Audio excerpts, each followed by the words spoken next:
CM Pushkar Singh Dhami का दिखा अलग अंदाज। देहरादून में जमकर खेला बैडमिंटन। सचिवालय संघ की बैडमिंटन प्रतियोगिता का किया शुभारंभ। सीएम धामी के अधिकारियों को सख्त संदेश। अनावश्यक रूप से रोके फाइलें रोकने पर अफसर कर्मचारी की जवाबदेही होगी तय।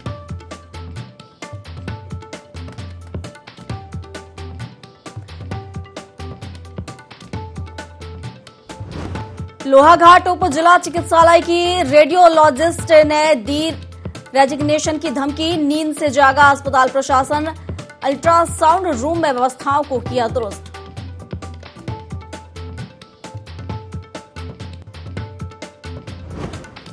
कोटाबाग में कॉलेज के नए भवन निर्माण में अनियमितताओं को लेकर छात्रों में आक्रोश। कुमाऊं आयुक्त दीपक रावत को छात्रों ने सौंपा ज्ञापन। आयुक्त ने दिए जांच के आदेश। नमस्कार, देवभूमि लाइव में आप सभी का स्वागत है। मैं हूं आपके साथ प्रियंका और खबरों की शुरुआत करेंगे बड़ी खबरों के साथ। और आपको बता दें इस वक्त की खबर, जहां मुख्यमंत्री पुष्कर सिंह धामी देहरादून के परेड ग्राउंड पहुंचे, जहां बैडमिंटन क्लब की ओर से आयोजित बैडमिंटन प्रतियोगिता का शुभारंभ किया। इस प्रतियोगिता में प्रदेश से यूपीसीएल, बीएचईएल, उत्तराखंड पुलिस और उत्तराखंड शिक्षा विभाग समेत कई सरकारी कार्यालयों के खिलाड़ियों ने भाग लिया।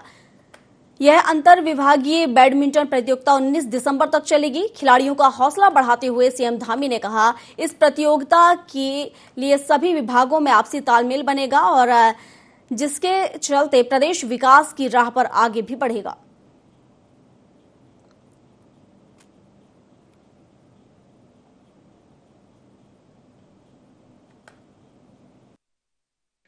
अंतर विभागीय बैडमिंटन प्रतियोगिताएं प्रारंभ हुई है और ये प्रत्येक वर्ष प्रतियोगिता आयोजित होती है। हमारी सभी को शुभकामनाएं और सबसे अपेक्षा भी हमने की है कि अंतर विभागीय बैडमिंटन प्रतियोगिता में सभी विभागों के अधिकारीगण, कर्मचारीगण आपस में मिलकर इस प्रतियोगिता में भाग लेते हैं, जिससे निश्चित रूप से आपस में जहां पर एक दूसरे को समझते हैं, एक दूसरे के साथ समय बिताते हैं, खेलते हैं, परस्पर एक बॉन्डिंग होती है। उस बॉन्डिंग से निश्चित रूप से हमारे जो कार्य करने की जो पद्धति है उसमें भी कहीं ना कहीं बहुत बड़ा सहयोग होगा, बहुत बड़ा वो तेज़ी से आगे बढ़ेगा, क्योंकि परस्पर बॉन्डिंग के आधार पर विभाग भी आगे बढ़ेंगे, कार्य पद्धति भी जो है आगे बढ़ेगी। चलिए खबरों में आगे बढ़ते हैं। यमुना घाटी में नवनियुक्त भाजपा जिला मंत्री पवन नौटियाल का भाजपाइयों ने जोरदार स्वागत किया। वहीं कार्यकर्ताओं ने उनका फूल माला पहनाकर बधाई और शुभकामनाएं दी। इस दौरान नवनियुक्त जिला महामंत्री ने उत्तराखंड प्रदेश अध्यक्ष महेंद्र भट्ट और जिला अध्यक्ष उत्तरकाशी सत्येंद्र राणा का आभार जताते हुए कहा कि प्रदेश हाईकमान ने जो जिम्मेदारी उन्हें दी है उसे पूरी तरह निभाने का प्रयास करेंगे। साथ ही उन्होंने संगठन की मजबूती के लिए निष्ठा से कार्य करने का भरोसा भी दिलाया।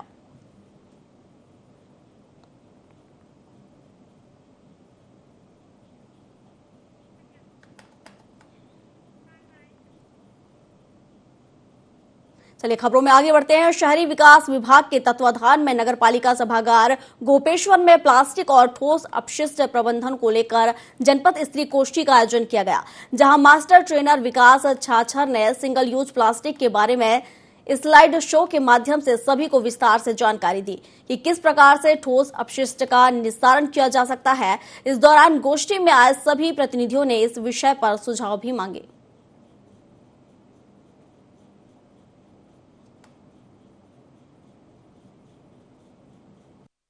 उत्तराखंड राज्य में आपका solid waste management rule 2016, plastic waste management 2016 और सिंगल यूज प्लास्टिक बैन जो नोटिफिकेशन था उसके बारे में कहा जाता है इनका पालिकाओं द्वारा उत्तराखंड में इनका अनुपालन नहीं किया जा रहा है। राज्य स्तर की गोष्ठी आयोजित की गई थी और उसी के अनुपालन में फिर जिला स्तर की गोष्ठियाँ की जा रही हैं लगातार।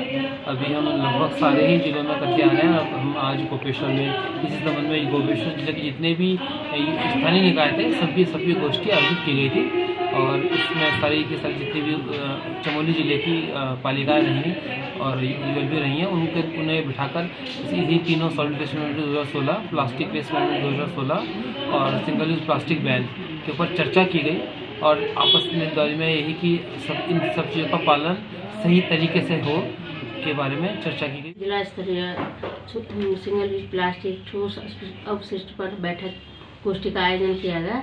इसमें समस्त नगर पालिकाओं के अध्यक्षगण और एवं अधिशासी अधिकारी और विभिन्न सामाजिक संगठनों से आई हुई महिला बहनें और विभिन्न विभागों से आए हुए अधिकारीगण उपस्थित रहे।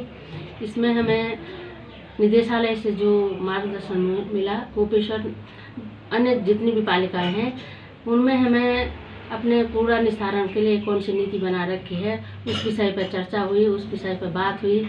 और हमारे गोपेश्वर नगर में जैसे हमने सिंगल यूज प्लास्टिक बैन किया है और हमने जो ये लीकेज और डंपिंग जोन इस विषय पर उन्होंने हमें विस्तार से अवगत कराया है।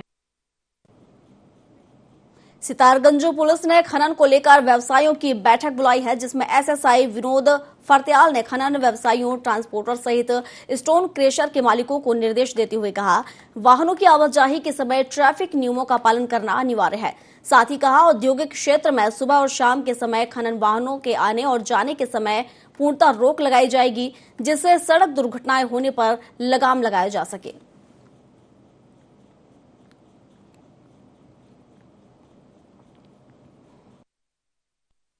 कैलाश नदी में कुछ खनन के पट्टे स्वीकृत हुए हैं और उन पट्टों का किस प्रकार से संचालन किया जाएगा इसको देखते हुए और आम जनता को खनन वाहनों से कोई दिक्कत ना हो, इस बात को देखते हुए हमारे द्वारा आज कोतवाली परिसर में खनन व्यवसायी और ट्रांसपोर्टर तथा जो क्रेशर मालिकों की मीटिंग ली गई है और सभी को स्पष्ट रूप से अवगत करा दिया गया है कि खनन के समय कोई भी ट्रैफिक इशू ना आए।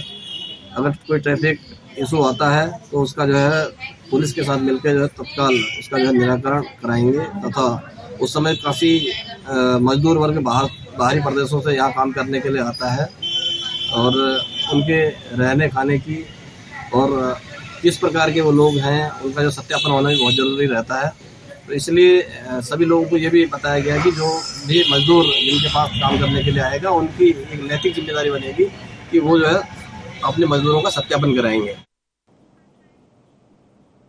चमोली में विजय दिवस पर शहीद हुए सैनिकों को श्रद्धांजलि दी गई। समारोह में जिलाधिकारी डॉक्टर अभिषेक त्रिपाठी, पूर्व सैनिकों और गणमान्य नागरिकों ने शहीदों को श्रद्धांजलि दी। शहीद सैनिकी वीरांगनाओं, परिजनों एवं पूर्व सैनिकों को सम्मानित किया गया। अपर जिलाधिकारी ने कहा कि देश की आन बान और शान की रक्षा के लिए समर्पित सेना के जवानों और शहीदों पर राष्ट्र के प्रत्येक नागरिक को गर्व है। आज का दिन हमें शहीदों के अदम्य साहस और बलिदान को स्मरण कराते हुए देश सेवा के लिए प्रेरित करता है।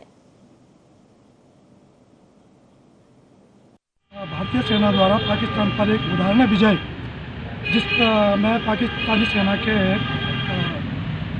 जनरल साहब सहित 93,000 सैनिकों ने आत्मसमर्पण किया था और उसमें हमारे देश के 3,843 जवान शहीद हुए थे, जिसमें हमारे जिले के 49 जवान शहीद हुए थे और हमारे जिले के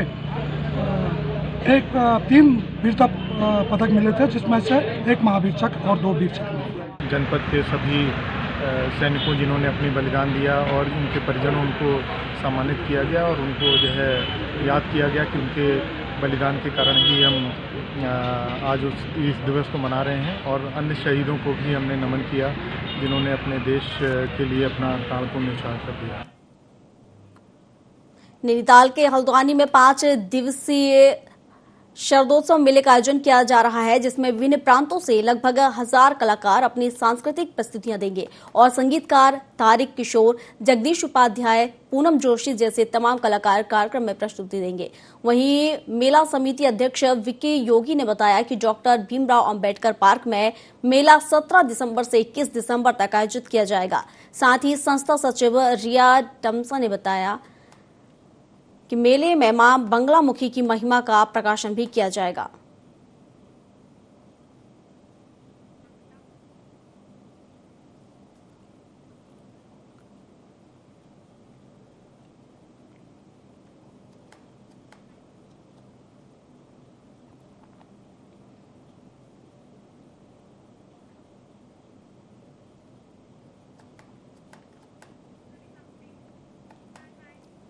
राजकीय महाविद्यालय कोटाबाग में नवनिर्मित भवन निर्माण के कार्य में छात्रों ने अनियमितताओं का आरोप लगाया है।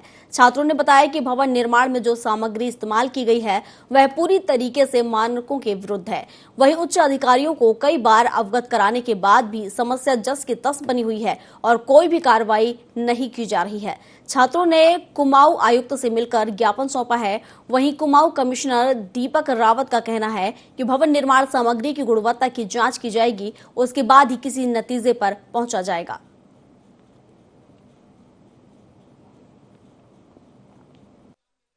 डिग्री कॉलेज बन रहा है, उसके निर्माण में कुछ गुणवत्ता को लेकर सवाल आपने उठाए हैं, तो जो भी कार्यदायी संस्था है उसका हम एक थर्ड पार्टी से इनके सैंपल्स यहाँ से ले लेंगे और सैंपल पास होने के उपरांत ही भुगतान किया जाएगा। कोटाबाग में अव्यवस्थाएं चल रही हैं और जो बिल्डिंगों का निर्माण हो रखा है उनमें जो गुणवत्ता संबंधी जो टीम भेजी गई थी जांच के लिए डीडीओ साहब की अध्यक्षता में, उसके संबंध में ज्ञापन दिया और कहा कि इसकी दोबारा जांच कराई जाए क्योंकि उसकी जांच की रिपोर्ट अभी तक नहीं आई है। और जांच के दौरान ये पाया गया कि जो बिल्डिंग है उसमें कई प्रकार की अनिश्चितताएं हैं। जो कंक्रीट है उसमें कट्टे पाए गए हैं, सीमेंट के जो खाली कट्टे होते हैं प्लास्टिक के वो पाए गए हैं और काफ़ी सारी अनियमितताएं हैं। और जो अभी नए बिल्डिंग है जो 4-5 महीने जिसको भी बने हुए हो रहे हैं उसकी छतें चूरी हैं, जो दरवाजों में दीमक लगी हुई है। तो ऐसे में हमने कमिश्नर साहब से निवेदन किया है कि आप इसकी जाँच करवाइए और जो न्यायोचित कार्य है वो करने की कृपा करें। लोहाघाट के कोठेरा गांव में हर घर नल जल योजना का लाभ गरीब परिवारों को नहीं मिल पा रहा है। बता दें, इस जन कल्याणकारी योजना से खीम सिंह और दीवान राम का परिवार वंचित है। वहीं इन दोनों परिवारों की आर्थिक स्थिति काफी दयनीय है। वहीं इन परिवारों को योजना का लाभ न मिलने से परिवार की बालिकाएं 2 किलोमीटर दूर से पानी ढोने को मजबूर हैं, जिसके कारण बालिकाएं पढ़ाई नहीं कर पा रही हैं, जिसको लेकर अब इस परिवार ने सीएम पुष्कर सिंह धामी से हर घर नल जल योजना का लाभ देने की गुहार लगाई है। हमें पानी का परेशानी है, जल पानी का परेशानी। हम कोठे से 2 किलोमीटर से पानी लेके आते हैं। 7 साल से रह रहे हम यहाँ, पानी का कोई व्यवस्था नहीं हो रहा है। चलने में इतना दिक्कत है, बच्चों को ठंडे में सुबह शाम पानी सारना पड़ता है। हम 7 साल से यहाँ पानी सार रहे हैं, कोई व्यवस्था नहीं हो रहा सरकार से हमारे यहाँ। 2-1.5 किलोमीटर पानी सार रहे हैं, हम बच्चों को परेशानी हो रही है। हमें कुछ व्यवस्था कर दो पानी का। जो गरीब परिवार जो कोठेरा में हैं उनको हर घर नल जल की सुविधा मिलनी चाहिए। वो काफी दूर से पानी लाते हैं, 2 किलोमीटर पैदल जाते हैं और उनके बच्चे भी वहीं से पानी लाते हैं और करीब 8-10 साल से वहाँ घर नल की कोई व्यवस्था भी नहीं हो पाई है। सरकार द्वारा जो स्कीम हर जल नल घर की जो चलाई गई थी भारत सरकार द्वारा, और ये अभी तक वो पानी से वंचित है वो परिवार। और हमारी सीएम धामी जी से गुजारिश है कि आप इन परिवारों के बारे में पानी से जो वंचित हैं इनको पानी की स्रोत से पानी का लाइन दें। तो ये लोहाघाट से आपको तस्वीर दिखा रहे हैं जहां नल जल योजना को लेकर यहाँ के लोग परेशान हैं। आपको बता दें कि गरीब परिवार ने सीएम धामी से गुहार लगाई है कि उन्हें हर घर नल जल योजना का लाभ दिया जाए ताकि उनकी जो समस्या है दूर हो सके।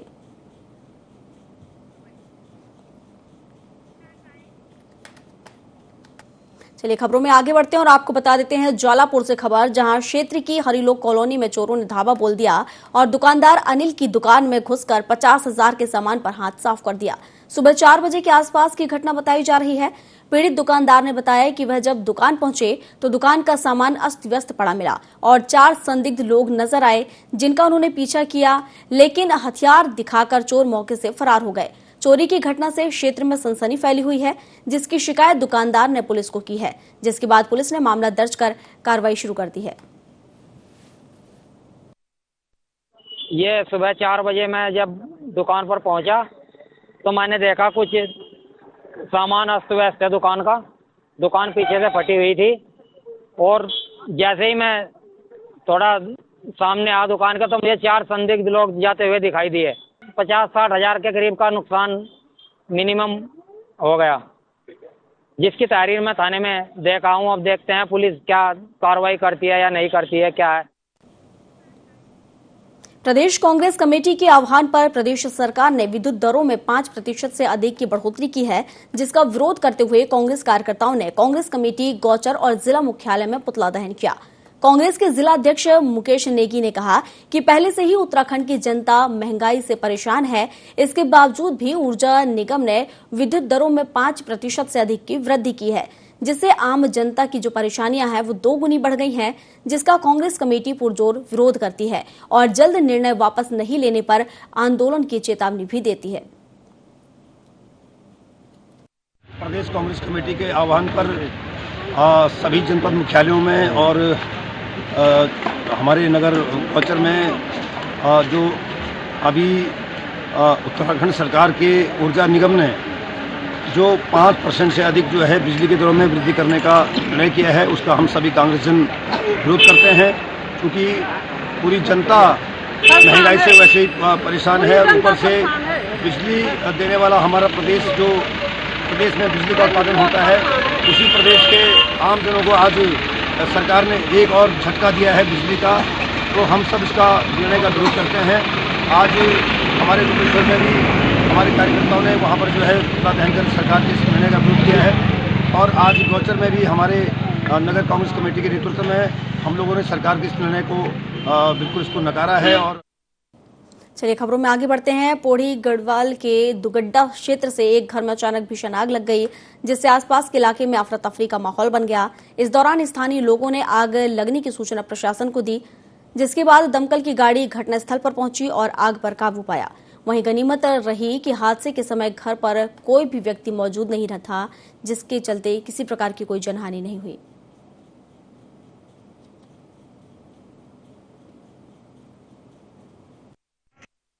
सुबह जो है 6:15 बजे के करीब एमडीटी से आग लगने की सूचना प्राप्त हुई थी तथा थाने द्वारा ये बताया गया था कि दुगड्डा में घर में जो है आग लगी है। तो यहाँ से तत्काल हमने 2 मोटर फायर इंजन घटनास्थल के लिए रवाना कर दिए गए थे और वर्तमान में जो है आग तो कवर हो गई है, पर उसमें जो है साल की लकड़ी थी, उसको हटा कर बुझाने में उसको टाइम लग रहा है। वर्तमान में हमारी एक गाड़ी वहाँ अभी भी काम कर रही है। जान का तो कोई नुकसान नहीं हुआ, पर माल जो है वो जल कर आग। उत्तरायणी मेले को लेकर मुख्यमंत्री पुष्कर सिंह धामी का बयान सामने आया है। उन्होंने कहा कि मेले को अंतर्राष्ट्रीय स्तर पर पहचान दिलाने के लिए प्रदेश भर में आयोजन किए जाएंगे। मुख्यमंत्री ने कहा कि पंच प्रयागों, महत्वपूर्ण घाटों और राज्य के अन्य संगम स्थलों पर भी उत्तरायणी के दिन सूर्य उपासना पर्व मनाया जाएगा। संगम स्थलों पर भव्य आरती की व्यवस्था की जाएगी। वहीं उत्तरायणी पर्व पर सौर ऊर्जा के प्रति जन जागरूकता के लिए संबंधित योजनाएं भी चलाई जाएगी।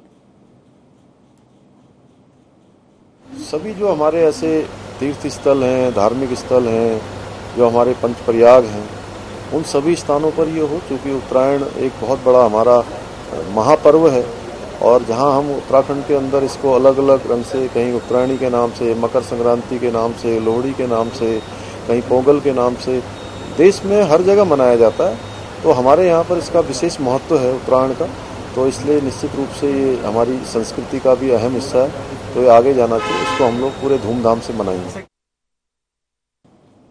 लोहाघाट के एसडीएम रिंकू बिष्ट ने सड़क किनारे लगी झाड़ियों को लेकर नाराजगी जाहिर की है, जिस पर उन्होंने पीडब्ल्यूडी के अधिकारियों को निर्देश देते हुए कहा कि जल्द से जल्द सड़क किनारे उगी झाड़ियों को काटा जाए और बंद पड़ी नालियों को खोला जाए। इसके अलावा उन्होंने आदेश दिया है कि नालियों के ऊपर अतिक्रमण करने वाले लोगों के खिलाफ कार्रवाई भी की जाए।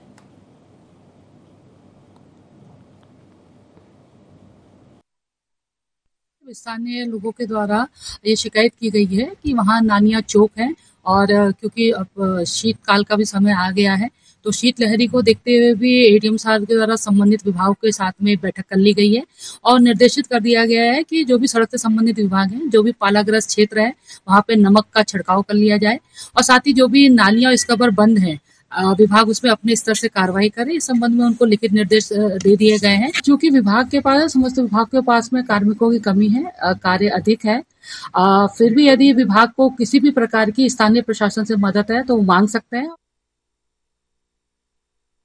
हरिद्वार पुलिस सभी चौक चौराहों पर सघन चेकिंग अभियान चला रही है, जिसके तहत पुलिस ने नाबालिग वाहन चालकों के साथ ही मॉडिफाइड साइलेंसर लगाकर बाइक दौड़ाने वालों पर भी शिकंजा कसना शुरू कर दिया है।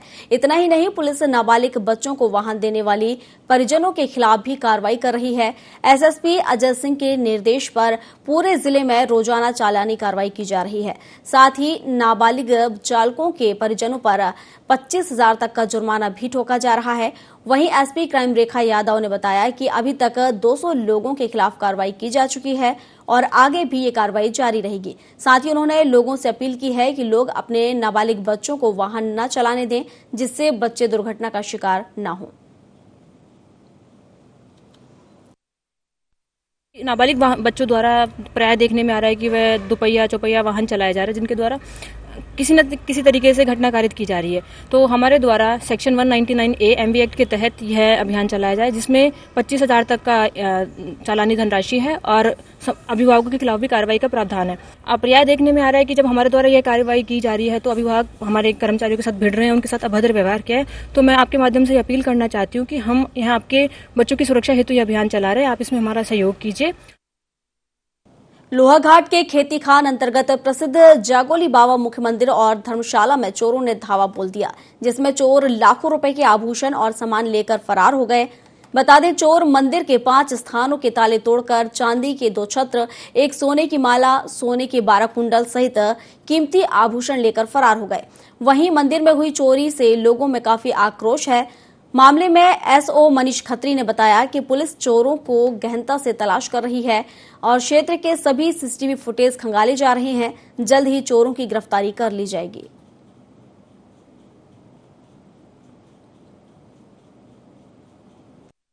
मंदिर में जो चोरी हुई है, हम ये चाह रहे हैं कि उसका खुलासा एकदम से हो जाए। उसके लिए हम यहाँ आए हैं और हम महोदय से मिले हैं और उनको बताया है कि हमारी भावना को बहुत ठेस पहुंची है और सारी जनता बहुत आक्रोश में है।